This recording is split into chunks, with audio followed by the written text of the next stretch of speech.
Good afternoon, dear students. Now, today, here in this presentation, we are going to continue with the production of beer.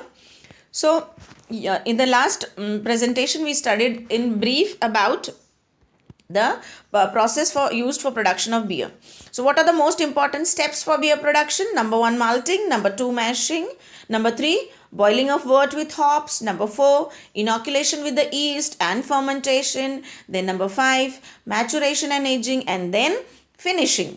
Okay, so let us see here the protocol or the outline of beer production. So barley grains are subjected to malting.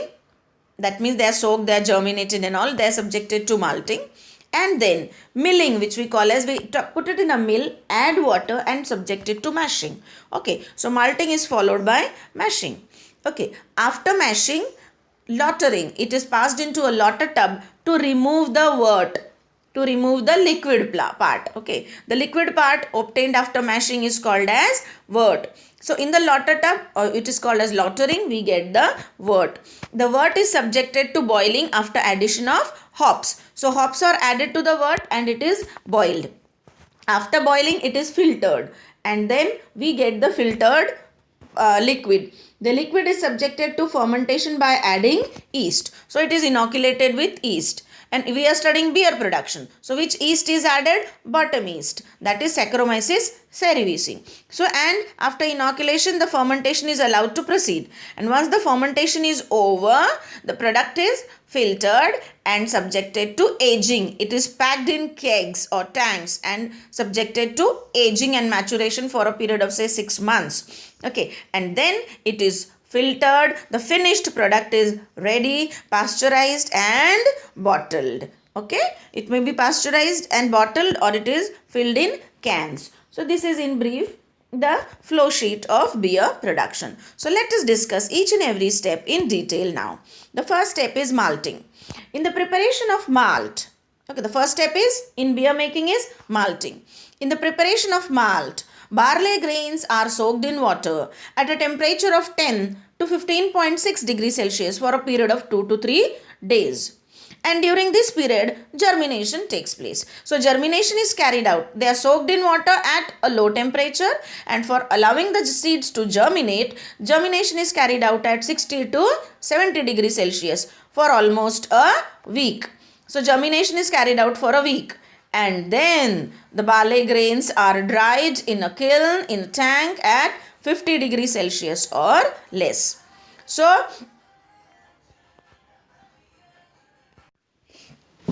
okay, so we first soak them, then allow them to germinate by raising the temperature and then dry the seeds. Most of the sprouts are removed and malt is separated. So this, from the sprouted grains, we remove the sprout and malt grains are separated. Now the malt is a source of amylase enzyme and proteinase enzyme. The malt also contributes starch, protein, additional yeast nutrients, growth factor and flavor characteristics to the medium. Then the malt seeds are crushed before use. Okay, so the malt is crushed before used. This is a kind of a room or a basement. Okay, a large space where malting is being carried out, where we soak the grains, allow them to germinate by raising the temperature and then dry them and remove the sprouts. So this is a diagram of process of malting on large scale. Okay, after malting comes the mashing. Right, the purpose of mashing, you crush the grains. Okay, the purpose of mashing is to make soluble as much as possible all the valuable portions of malt and malt adjuncts.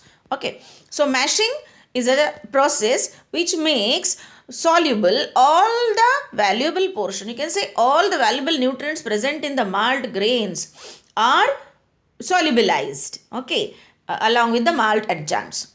First, the main malt mash is prepared by mixing the ground malt with water. So in the earlier step, after malting, we crush the grains. So the crushed grains are subjected to mashing by mixing with water. So the ground malt is mixed with water at 38 to 50 degrees Celsius and subjected to mashing. Okay, during mashing, cooked starchy malt adjuncts in water are added. Okay, what happens during mashing? What do you do? Cooked starchy malt adjuncts, any cereal malt is added. Cereals like corn or rice starch is added. So here we add cooked starchy malt adjuncts in water. When you add the cooked starch malt adjuncts in this crushed malt mash, the temperature of the cereal malt mash increases to about 60 to 65 degree Celsius, right? So you have malt grains crushed, then your malt grains are mixed with water and subjected to mashing. During mashing, you add cooked starchy malt adjuncts, that are cereal grains, cereal starch, but it is cooked, so the temperature rises to 60 to 65 degrees Celsius, and at this temperature the malt amylase, the amylase enzyme present in the malt, liquefies the starch. Okay, so the starch present is liquefied by especially alpha amylases present in grains. Liquefaction is followed by saccharification. Saccharification is carried out by both alpha and beta amylase, which mainly yields, after liquefaction and saccharification, what do you get? Mainly the main sugar is maltose, some mannose, oligosaccharides and dextrins are present, but the main sugar that is obtained after malting, liquefaction and saccharification is maltose. The temperature is then raised to about 75 degrees Celsius, which inactivates the enzyme. So what actually happens during mashing? We mash the crushed malt grains, mixing it with water at 38 to 50 degrees Celsius. Then we add cooked starchy cereal malt adjuncts. So the temperature rises to 60 to 65 degrees Celsius, and at this temperature liquefaction and saccharification takes place and maltose sugar is released. Now we have to stop the action of enzymes. We have to stop the liquefaction and saccharification process. So the temperature is raised to 75 degrees Celsius, which inactivates the enzyme. This is called as mashing off, to stop the mashing process. Okay, so raise the temperature to 75 degrees Celsius, enzymes will be inactivated and mashing off will take place. Now whatever insoluble materials of the grains are present, they will settle at the bottom of the container and it will serve as filter, so that a clear liquid emerges out.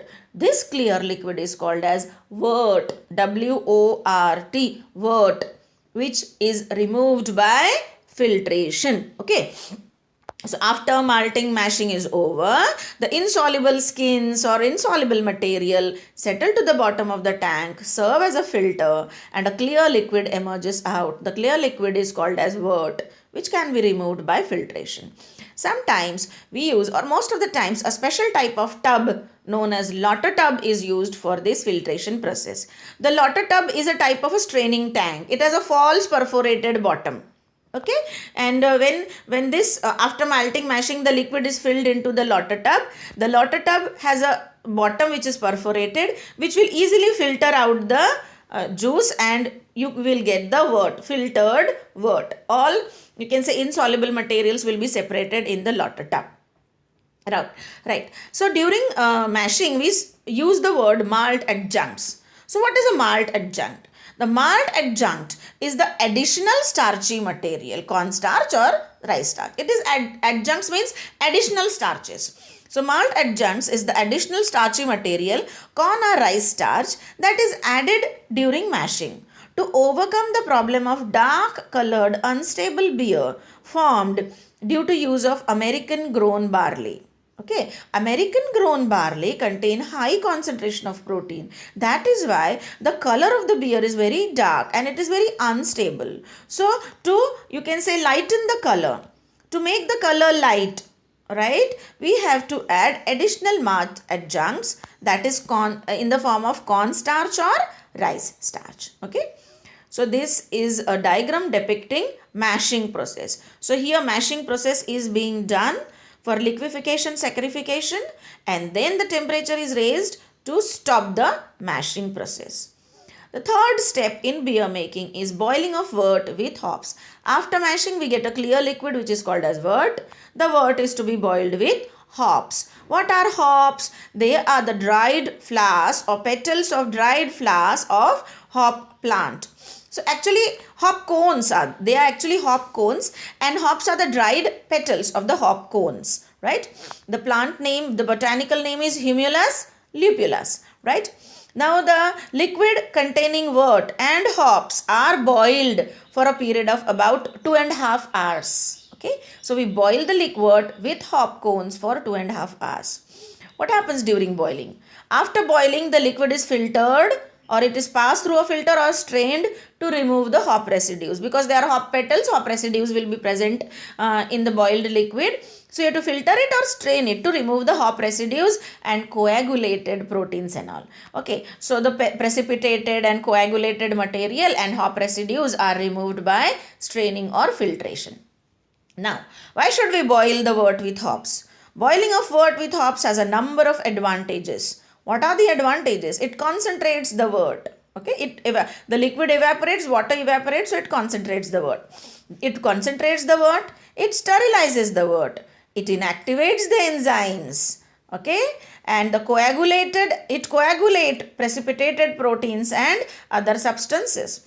It caramelizes the sugar slightly and also contribute to antiseptic properties. Okay, so these are the advantages of boiling of wort with hops: concentrating the wort, sterilizing the wort, inactivating the enzyme, coagulation of precipitated proteins and other substances, slight caramelization of sugar, and adding antimicrobial substances. What are the antimicrobial substances that are present in the hop cones? Alpha resins and beta resins. What are the alpha resins? Humulone, cohumulone and adhumulone. What are the beta resins?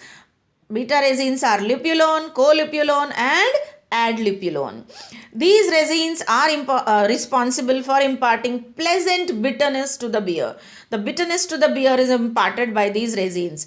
These resins are, because they have antimicrobial properties, they are very effective in removing gram-positive bacteria. So they are effective against gram-positive bacteria. When you boil the wort with hops, bitter acids and resins are extracted out. What are extracted out? Bitter acids and resins. So the bitter acids and resins impart flavor, stability to the beer, flavor to the beer, and body retention of beer. Hops also help to remove tannins, which may be responsible for imparting poor flavor and haziness in beer. Okay, so boiling of wort with hops has many advantages: flavor enhancer, stability, body retention of beer. It removes tannins, which may be responsible for poor flavor and haziness in beer. Okay, but in recent days, during fermentation, instead of adding the dried petals of the hop flowers, concentrated hop extract or vacuum packed milled hops are used. So dried powder or concentrated hop extract can be added and the wort is boiled. So in this figure you can see the green colored hop cones, hop flowers of the plant Humulus lupulus, and in the second diagram we can see the wort is being boiled with the hops. So it imparts bitterness, taste, flavor, you can say, and antimicrobial properties to the beer. Here you can see how it is boiled, and these are the hop cones, right? So again in brief, so A1 here in the diagram A1, it is a mill where you put the grains, soak, germinate and all. Then there is mashing. It is subjected to mashing. So malting, then mashing. After mashing, you pass it through the lotter tub and filtration is done to get the wort. And A4 is showing that the wort is being boiled with hops. And then we go for, so A to A4, right? So that is wort production. Malting, mashing, filtration through a lotter tub, boiling with hops. Okay, then the wort is subjected to fermentation and all, aging, clarification, bottling and all, right? Now, fermentation. So once you boil the wort with hops, you have to filter it and proceed for fermentation. For fermentation, a special beer yeast of bottom type, Saccharomyces cerevisiae, is used for pitching, is used for inoculation, okay, into the cooled wort. So a special type of yeast called as bottom yeast, Saccharomyces cerevisiae, Saccharomyces carlsbergensis, right? A special type of yeast called as bottom yeast, Saccharomyces carlsbergensis, is used for inoculation into the cooled wort. If you are making ale, then you have to use Saccharomyces cerevisiae, that is top yeast. Because we are studying here beer production, we are going to use Saccharomyces carlsbergensis for inoculation. The yeast that is used for inoculation, the pitching yeast, is recovered from the previous fermentation. And we use a fairly heavy inoculum. What is the heavy inoculum used? About 1 pound per barrel. Okay, in a barrel 31.3 gallons of wort may be present. So 1 pound per barrel of yeast, heavy yeast is added to the wort and fermentation is allowed to proceed. The temperature of the wort during fermentation is maintained in the range of 3.3 to 14 degree Celsius. The temperature of wort differs from one brewery to another. Within a week or two, within 8 to 14 days, the fermentation is completed. So these are the fermentation tanks where fermentation is carried out, where the wort is inoculated with the yeast Saccharomyces carlsbergensis and fermentation is allowed to proceed for 8 to 14 days. Temperature may vary from brewery to brewery, but it is say not more than 12 to 14 degree Celsius. What happens during fermentation?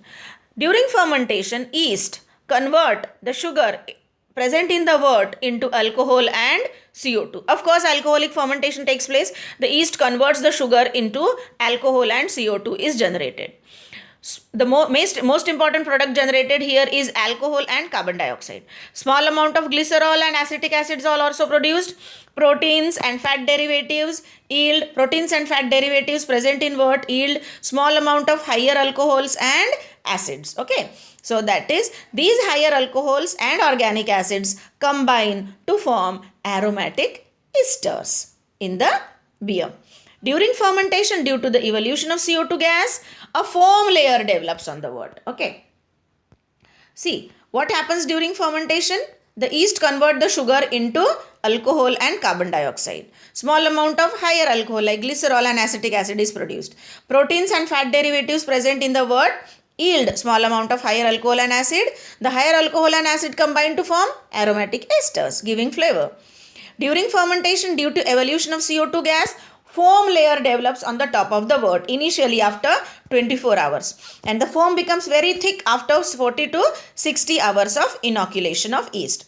Heat is also evolved because of metabolic activities of yeast and the temperature rises. Okay, see it is originally 3.3, so slowly it rises to 12 to 13 degree Celsius. And approximately after 5 days, CO2 evolution ceases, the foam bubbles collapse, evolution of heat also decreases, which allows cooling of the wort.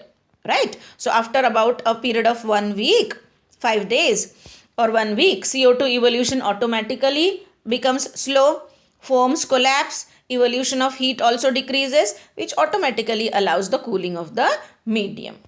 At the end of fermentation, yeast break occurs. Yeast break occurs means yeast becomes inactive. It undergoes flocculation and ultimately settles down at the bottom of the fermentation tank. Okay. So as the fermentation approaches the end, yeast break occurs, it becomes inactive, flocculate and settle down. Due to low temperature and high acidity, contamination by bacteria is inhibited. Okay, you can say due to low temperature and high acidity, bacterial growth is hampered. The CO2 that is evolved during this process may be purified and stored as liquid CO2, and it is used during carbonation of the beer in the finishing process. Okay, so the next step after fermentation is over is called as aging or maturation or cold storage maturation of the young beer. The young or green beer that is obtained after fermentation is stored or lagered in vats. So because it is stored, it is called as lager beer, lagered. The process of lagering results in lager beer. The young or green beer is stored or lagered in vats at about 0 to 3 degrees Celsius for several weeks to months. Maybe a period of 6 months it is stored. The young green beer is stored or lagered in vats at a temperature of about 0 to 3 degrees. So it's called as cold maturation. During this period, the precipitation of proteins takes place. Yeast, resins and other undesirable substances are precipitated out and the beer becomes clear and gets matured. Okay, so during maturation aging, what happens? Precipitation of protein, yeast, resins, undesirable substances take place. Beer becomes clear and gets matured. Esters and other compounds are also released. Okay, as we said, esters, alcohols and acids combine to form esters. Okay, and they add to the taste and aroma of the beer, and the body of the beer changes from harsh to smooth.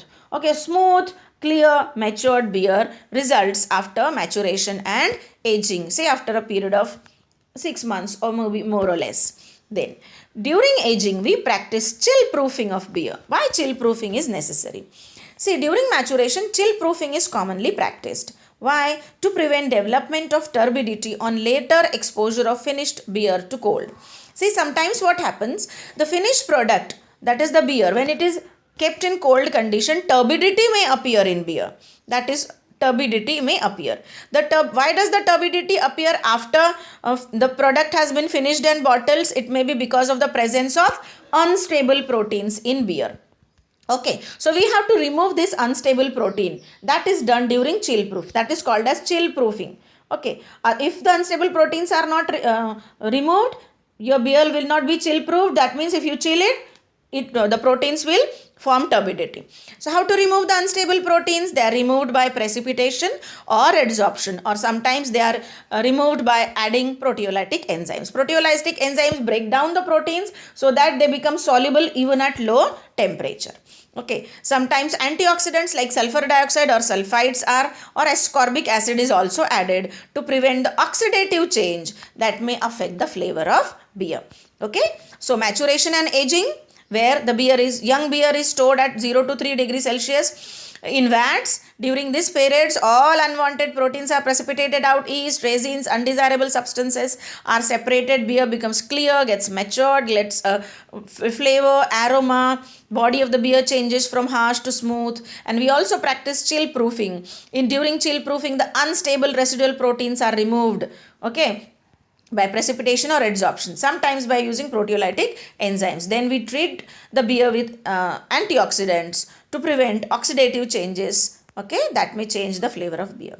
So these are the tanks in which aging is carried out. So the lower diagram is showing you the kegs, okay, in which the beer is stored or lagered. The beer is stored or lagered for maturation and aging. Once maturation is over, what you get is what you have to subject the product to finishing. After aging, lager beer is carbonated. You have to push carbon dioxide into it up to a content of 0.5%. There must be 0.5% of CO2 in the lager beer. After aging, lager beer is carbonated to a CO2 content of about 0.5% by means of carbon dioxide gas that was collected during fermentation. After carbonation, beer is cooled, clarified and filtered, and then filled in bottles or cans or barrels. Okay, once carbonation is over, all the precipitated material that is obtained during aging has to be removed. So the beer is clarified or filtered and filled in bottles, cans or barrels. The alcohol content may vary from 3.8 to 4% by weight. 3.8 to 4% approximately by weight. The bottles, the beer in the bottles and cans can be pasteurized or subjected to membrane filter to remove the yeast debris. Okay, and then what you get is the finished product. This is the bottling plant. Bottling of beer is being done in this plant. Okay, so let us discuss in detail about the process in brief. So first, barley grains. Okay, the barley grains are soaked, germinated, that is malting is done. Then mash tub, where we do the mashing. Okay, after mashing, you crush the juice, mix it with malt adjuncts, pass it to the lauter tub. Okay, from the lauter tub, wort is removed. The wort is passed into the wort kettle, where you mix it with the hop cones, boil it with the wort. Okay, and after boiling, it is filtered, inoculated with the yeast, and fermentation is allowed to proceed. After fermentation is over, the aging and maturation is done. After aging and maturation, filtration, carbonation and bottling is done. So this is the flow sheet of beer production. Okay, so that is all about beer production in detail. So malting, mashing, boiling of wort with hops, fermentation, aging, maturation and aging. During maturation and aging, chill proofing is also done, and then finishing and bottling the product. So this is all about in detail about the production of beer. In the next presentation, we will be studying about microbiology of beer fermentation, beer defects and diseases, and types of beer.